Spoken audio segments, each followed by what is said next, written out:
नमस्कार.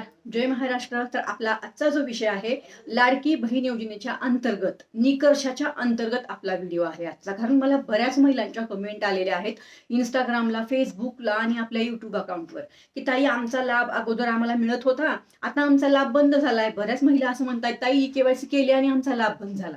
म्हणून मी हा विषय मुद्दाम घेतलेला आहे आपल्या आजच्या व्हिडिओमध्ये. आपल्या जो आता पुढचा जो मुद्दा आहे तो असं सांगणार आहे की मला जसं मी मगाशी सांगितलं की बऱ्याच महिला कमेंट करतायत आम्हाला लाभ मिळत नाही आणि आता मी केवायसी परत पोर्टलवर सुरू व्हावी यासाठी मी प्रयत्न करत आहे.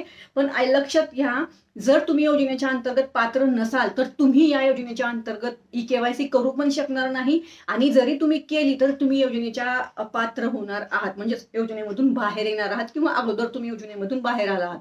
जरा ह्याचा विचार करा. ही योजना फक्त आणि फक्त गोरगरीब गरजू निराधार महिलांसाठी आहे. जे निकष आहेत ना ते असे आहेत. जर तुमचं उत्पन्न 2.5 लाखाच्या आत आहे तर तुम्ही योजनेचा लाभ घेऊ शकता. तुमच्या कुटुंबात कोणाच्याही नावावर 4 व्हीलर नाही, तुमच्या नावावर 4 व्हीलर नाही तर तुम्ही लाभ घेऊ शकता. जर तुमच्या कुटुंबात कोणीही ITR भरत नाही, तुम्ही ITR भरत नाही तर मग तुम्ही योजनेचा लाभ घेऊ शकता. मी डाव्या साईडला फक्त घेऊ शकता सांगणार आहे, उजव्या साईडला कोण घेऊ शकत नाही ते सांगणार आहे. जर तुमच्या कुटुंबात ITR भरत नसेल तर तुम्ही लाभ घेऊ शकणार आहात. त्याच्याबरोबर तुम्ही फक्त मुख्यमंत्री माझी बहीण लाडकी योजनेच्या अंतर्गतच जर लाभ घेत असाल तर तुम्हाला ह्याचा लाभ मिळणार आहे, बरोबर. त्याचबरोबर दुसरा जो मुद्दा आहे, तुमच्या कुटुंबात या योजनेच्या अंतर्गत कोणीही गव्हर्नमेंटच्या जॉबला नको आहे, महामंडळमध्ये नको आहे, जिल्हा परिषदला नको आहे, म्हणजे तुमच्या कुटुंबात सरकारी नोकरीला कोणीही नसेल तर तुम्ही या योजनेचा लाभ घेऊ शकता. त्याचबरोबर तुमच्या कुटुंबामध्ये कुठल्याही सरकारच्या पेन्शनचा लाभ तुम्ही घ्यायला नको आहे किंवा तुमच्या कुटुंबात कोणी घ्यायला नको आहे, बरोबर. त्याचबरोबर दुसरा जो मुद्दा येतो तो असा आहे की तुमच्या कुटुंबामध्ये तुम्ही किती महिला या योजनेचा लाभ घेऊ शकता. तर तुमच्या कुटुंबामध्ये एक विवाहित एक अविवाहित असं 2च महिला या योजनेच्या अंतर्गत लाभ घेऊ शकतात. तर असा पूर्ण सविस्तर जो मुद्दा आहे या निकषामध्ये जर तुम्ही बसत असाल तरच तुम्ही या योजनेच्या अंतर्गत लाभ घेऊ शकता. त्याचबरोबर जर तुम्ही अगोदर फॉर्म भरला होता, म्हणजे बघा जेव्हा योजना सुरू झाली तेव्हा तुम्ही फॉर्म भरला होता आणि तुमचं म्हणजे साधारण मुलींचं वय जे आहे ते जर 21 असेल, बरोबर, तेव्हा जर तुमचं वय त्यावेळेस 21 असेल तरच तुम्ही आता या योजनेचा लाभ कंटिन्यू पुढे घेऊ शकणार आहात, बरोबर ना.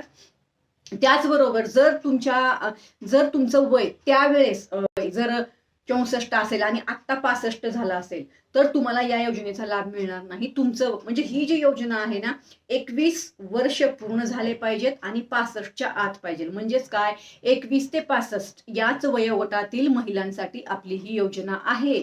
जर तुम्ही या निकषामध्ये बसत असाल तर तुम्ही या योजनेचा लाभ घेऊ शकता. केवायसी समजा परत चालू झाली तरी तुम्ही केवायसी परत करू शकता. आलं का लक्षात. तर हा सविस्तर मुद्दा आहे या योजनेच्या अंतर्गत.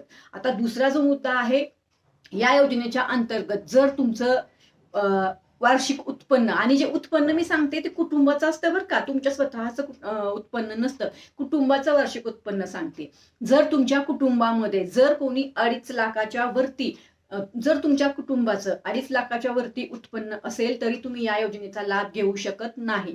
जर तुमच्या कुटुंबामध्ये 4 व्हीलर असेल तरी तुम्ही योजनेचा लाभ घेऊ शकत नाही. जर तुमच्या कुटुंबामध्ये एकापेक्षा जास्त महिला विवाहित या योजनेचा लाभ घेत असेल तरी तुम्ही लाभ घेऊ शकत नाही, तुमचा लाभ बंद होणार आहे. तुमच्या कुटुंबात कोणाच्याही नावावर 4 व्हीलर असेल तरी तुम्ही योजनेचा लाभ घेऊ शकत नाही. तुमच्या कुटुंबामध्ये जर कोणीही ITR भरत असेल तरी तुमचा या योजनेच्या अंतर्गत लाभ बंद होणार आहे. जर तुम्ही तुमच्या कुटुंबामध्ये ज्यांनी फॉर्म भरलाय त्या जर 65 वर्षाच्या वरती त्यांचं वय असेल तरी त्यांचा लाभ बंद होणार आहे. तुम्ही या योजनेच्या अंतर्गत लाभ घेऊ शकत नाही. मी सांगितल्याप्रमाणे 21 ते 65 वयोमर्यादा आहे या योजनेच्या अंतर्गत. त्याचबरोबर जर तुमचं वय जे आहे, जेव्हा तुम्ही फॉर्म भरला तेव्हा तुमचं वय 21 नव्हतं, बरोबर, तेव्हा तुमचं वय समजा 20 असेल किंवा 20 वर्ष 5 महिने असेल तरी तुम्ही आत्ता या योजनेचा लाभ घेऊ शकत नाही. कारण निकष असे आहेत की जेव्हा फॉर्म भरला तेव्हा तुमचं वय 21 पूर्ण पाहिजे होतं,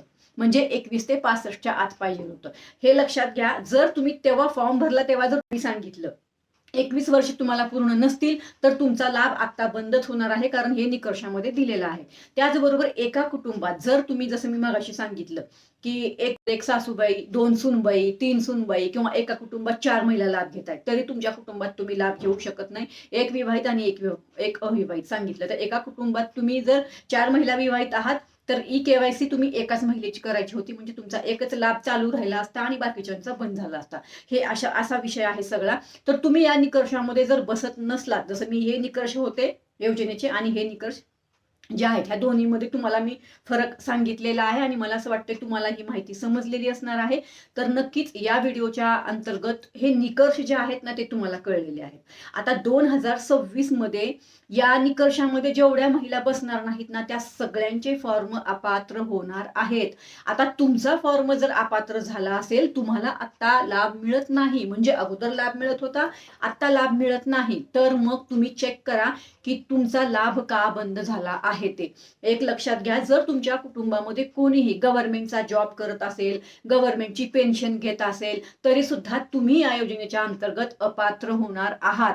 हे सगळ्यात महत्वाचा विषय आहे की या योजनेचे निकष जे आहेत ना ते असे आहेत ना की या निकषामध्ये तुम्ही बसलात पाहिजे. तुम्ही एकाही निकषामध्ये ह्या नाही बसलात तर तुमचे फॉर्म अपात्र होणार, तुम्हाला लाभ मिळणार नाही. आता हा मुद्दा मी का घेतला माहितीये का, आज मला बऱ्याच महिलांच्या कमेंट आहेत, ताई अगोदर मिळत होता हप्ता पण आता मिळत नाहीये. आणि मी जो प्रयत्न करते ना ई-केवायसी साठी आता, त्या फक्त पात्र महिलांच्या ई-केवायसी साठीच मी प्रयत्न करते. त्यामुळे कोणीही गैरसमज करून घेऊ नका की सगळ्यांनाच ई-केवायसी करायला मिळेल. जर तुमचा फॉर्म अपात्र झाला असेल आणि आता तुम्हाला पात्र यादीमध्ये नाव दिसत नसेल तर समजून जा कुठल्या तर कारणास्तव, कुठल्या तर निकषामध्ये तुम्ही बसत नाही, म्हणून तुमचा फॉर्म जो आहे तो अपात्र झालेला आहे आणि तो आता पात्र होणार नाही. आता ह्या माझ्या निकष सांगण्यामध्ये जर तुम्हाला काही डाऊट वाटला, कुठे शंका वाटली, निकष नाही समजले, तर मला परत कमेंट करा. परत तुमच्या प्रश्नाचं उत्तर शॉर्ट व्हिडिओमध्ये देणार आहे. तसं मला असं वाटतं की योजनेच्या अंतर्गत शॉर्ट व्हिडिओमध्ये पण एकदा सांगायला पाहिजे की योजनेचे काय निकष आहेत, म्हणजे तुमच्या लक्षात येईल. पण सविस्तर मुद्दा या ठिकाणी मांडलाय. 2026 मध्ये जेवढ्याही महिला निकषामध्ये बसणार नाहीत त्या सगळ्यांचे फॉर्म अपात्र होणार आहेत, मी मगाशी सांगितल्याप्रमाणे. त्यामुळे एकदा निकष चेक करून घ्या. हे मी का सांगतेय, मला बऱ्याच महिला कमेंट करतायत, बऱ्याच. त्यामुळे मला असं वाटलं की ह्यांचं कुठं कन्फ्युजन झालंय का काय, जरा एकदा चेक करून घ्यावं, म्हणजे म्हणून मी हा व्हिडिओ शेअर करत आहे. तर तुम्ही सुद्धा जे निकष सांगितले ना योजनेचे, तर त्या योजनेच्या निकषामध्ये बसता का एकदा चेक करून घ्या. निकष काय आहेत परत एकदा व्हिडिओ पहा, म्हणजे तुमच्या लक्षात येईल. बरोबर. आता मला असं वाटतंय ही माहिती बऱ्याच महिलांना माहित नसेल. आता माहिती नाही, बऱ्याच महिलांना जर हा मुद्दा जो आहे तो माहिती नसेल, त्यामुळेही त्या मला कमेंट करत असतील. तर म्हणून आपल्या या व्हिडिओला जास्तीत जास्त महिलांपर्यंत शेअर करा, जेणेकरून त्यांना समजेल की आपण या निकषामध्ये बसत नाही, त्यामुळे आपले फॉर्म अपात्र झालेले आहेत. बघा आता सरकारकडे मागणी करतोय आपण, पण हाही मुद्दा खूप महत्वाचा आहे. मी शेअर का करू असं विचार करू नका. सर्व महिलांपर्यंत आपल्या या व्हिडिओला शेअर करा, जेणेकरून जेवढ्या पात्र महिला असतील ना त्यांना लाभ मिळेल. आपला एकच विषय आहे, गोर गरीब गरजू विधवा निराधार घरकाम करणाऱ्या अशा ज्या सगळ्या महिला आहेत ना त्यांना आपल्या योजनेच्या अंतर्गत लाभ द्यायचा आहे. मध्ये बसतात त्यांच्यासाठी मी प्रयत्न करत आहे आणि करत राहील. काळजी करू नका. मला असं वाटतंय आजचा विषय तुमच्या लक्षात आला असेल. इथे कुठेही कन्फ्युजन डाऊट काहीही असेल मला कमेंट करा. चला तर मग परत भेटू. धन्यवाद. जय हिंद, जय महाराष्ट्र.